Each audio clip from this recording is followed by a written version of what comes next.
যার সঙ্গে এদেশের গণতান্ত্রিক প্রেমী মানুষের গভীর সম্পর্ক, আন্দোলনের সম্পর্ক, রাজনীতির সম্পর্ক ছিল। আমরা জামাত ইসলামী বেগম খালেদা জিয়ার সঙ্গে দীর্ঘদিন আমরা গণতন্ত্রের জন্য সংগ্রাম লড়াই করেছি। সেই নেত্রী গুরুতরভাবে অসুস্থ থাকায় আমরা ওনাকে দেখতে এবং আমাদের শুভকামনা এবং দোয়া জানাবার জন্য আজকে উপস্থিত হয়েছিলাম। আমার সঙ্গে ডক্টর খালিদুজ্জামান, জামাত ইসলামীর মেডিকেল বিভাগের আমির, এখানের ঢাকা 17 আসনের আগামী নির্বাচনে জাতীয় সংসদের সদস্য পদপ্রার্থী। তো আমরা ওখানে বিএনপির কেন্দ্রীয় অনেক গুরুত্বপূর্ণ নেতৃবৃন্দ আছেন, একজন উপদেষ্টা আছেন এবং বেগম খালেদা জিয়ার চিকিৎসার ব্যাপারে যিনি সবসময় তত্ত্বাবধান করছেন ডক্টর জাহিদ ভাই সহ সকলেই আমরা একত্রে দীর্ঘ সময় ওখানে অবস্থান করেছি। আসলে ওনার অবস্থা তো যেটা ডাক্তারদের কাছ থেকে আমরা জানতে পারলাম, এখনই একটা বোল্ট হবে এবং তারপরে নিশ্চয়ই ডাক্তাররা ব্রিফ করবেন। তো অবস্থাটা তো একেবারে খুব যে ভালো তা নয়, ডাক্তাররা খানিকটা জটিল। বাইরে পাঠাবার ব্যাপারে তো সিদ্ধান্ত ওনারা নিয়েই আছেন, কিন্তু এই অবস্থায় ট্রাভেল করানো জন্য ওনার শারীরিক ফিটনেসটা এখন নাই, এটাই একটু ক্রিটিক্যাল।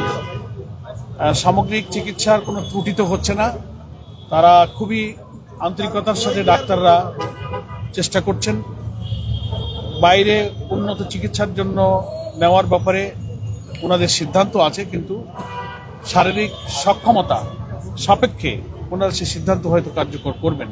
এক্ষুনি কিছুক্ষণ পর একটা মেডিকেল বোর্ডের প্রস্তুতি চলছে।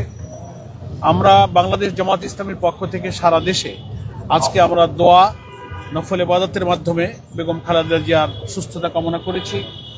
গতকালকে বাংলাদেশ জামাত ইসলামের 2 দিনব্যাপী কেন্দ্রীয় মজলিস শুরার অধিবেশন ছিল। সারা দেশের কেন্দ্রীয় মজলিস শুরার সদস্য ভাই বোনেরা সেখানে উপস্থিত ছিলেন ঢাকায়। সেখানে বেগম খালেদা জিয়ার জন্য আমরা আনুষ্ঠানিকভাবে আমাদের আমির জামাত দোয়া করেছেন এবং তার সুস্থতা কামনা করেছেন। আমরা মনে করি এই দেশের গণতান্ত্রিক সংগ্রাম, ফ্যাসিবাদ বিরোধী, স্বৈরাচার বিরোধী সকল সংগ্রামে আমাদের বেগম খালেদা জিয়ার ঐতিহাসিক অবদান ছিল। ফলে জাতির রাজনৈতিক সংকটের এই কঠিন সময়ে আমাদের বেগম খালেদা জিয়া, যিনি 3 বারের প্রধানমন্ত্রী, একটা দীর্ঘ অভিজ্ঞতা নিয়ে রাজনীতি করছেন, তিনি দেশের সকল মানুষকে যেমন ভালোবাসেন, দেশের মানুষও তাকে দলমতের ঊর্ধ্বে উঠে আপন মনে করেন। আমরা মনে করি রাজনীতির গণতন্ত্রের উত্তরণে একটি নতুন বাংলাদেশের বিনির্মাণের এই সময়ে দেশনেত্রী বেগম খালেদা জিয়ার সুস্থতা এবং দীর্ঘ হায়াত আমাদের রাজনীতি দেশের জন্য প্রয়োজন। আর উনি দেশের জন্য যে অবদান রেখে গেছেন, এ দেশের মানুষ সেটা স্মরণ করবে। জামাত ইসলামের পক্ষ থেকে আমরা ওনার সুস্থতা এবং দীর্ঘ হায়াত কামনা করি। উনি যেন সুস্থ হয়ে, কর্মক্ষম হয়ে আগামী বাংলাদেশ বিনির্মাণের জন্য উনি ওনার দীর্ঘ অভিজ্ঞতা দিয়ে যথেষ্ট অবদান এবং ভূমিকা রাখতে পারেন। আমরা এই দোয়া ওনার জন্য করেছি এবং সেই কথাই আমরা আজকে জানিয়ে এসেছি। আমরা এই দোয়া করতেই থাকবো এবং ওনার চিকিৎসার জন্য সুফল আল্লাহ তাআলা দান করেন। এবং ওনার যে কষ্ট হচ্ছে, দেশবাসী দলমত নির্বিশেষে ওনার জন্য পেরেশান হয়ে দোয়া করছে।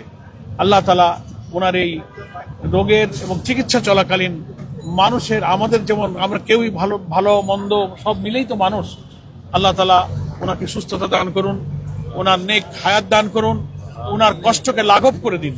আমরা এই দোয়া ওনার জন্য করেছি এবং দেশবাসীকে বলবো বেগম খালেদা জিয়ার জন্য আন্তরিকভাবে তার সুস্থতার জন্য দোয়া করা আমাদের নৈতিক দায়িত্ব, ইমানি দায়িত্ব, রাজনৈতিক দায়িত্ব।